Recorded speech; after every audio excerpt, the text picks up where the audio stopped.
दिग्गज बिजनेसमैन और उद्योग जगत के टाइटन रतन टाटा की आवाज बुधवार रात हमेशा के लिए शांत हो चुकी है।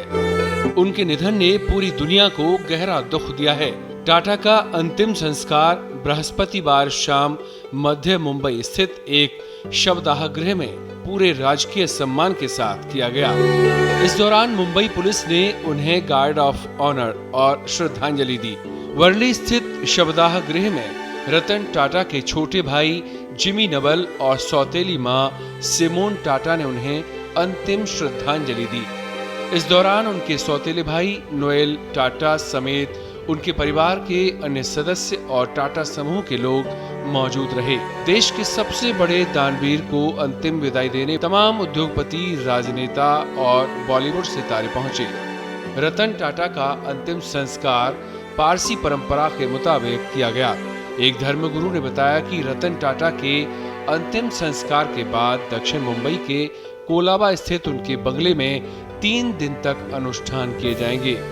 इससे पहले उनके पार्थिव शरीर को नरीमन पॉइंट NCPA में अंतिम दर्शन के लिए रखा गया। पद्म विभूषण से सम्मानित रतन टाटा का 86 वर्ष की आयु में बुधवार की रात एक अस्पताल में निधन हो गया। वो पिछले कुछ दिनों से ब्रीच कैंडी अस्पताल में भर्ती थे।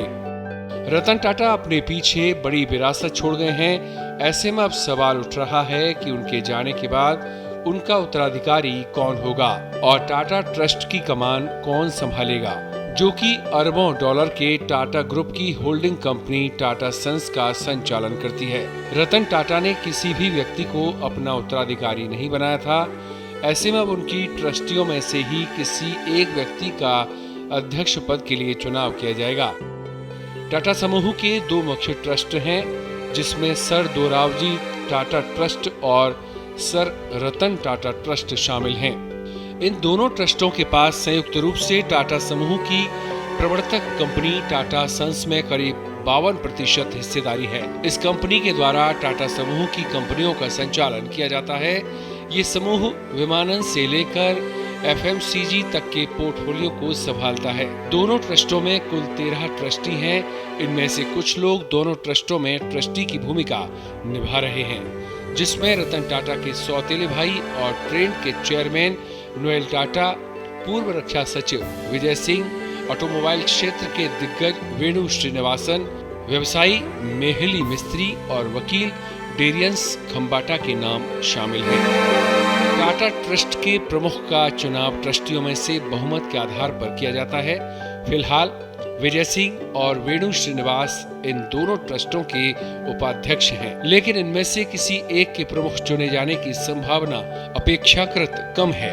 67 साल के नोएल टाटा को टाटा ट्रस्ट का प्रमुख बनाए जाने की अधिक संभावना है। नोएल की नियुक्ति से पारसी समुदाय भी खुश होगा।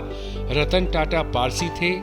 इससे ये भी सुनिश्चित होगा कि ग्रुप का नेतृत्व एक पारसी ही करे।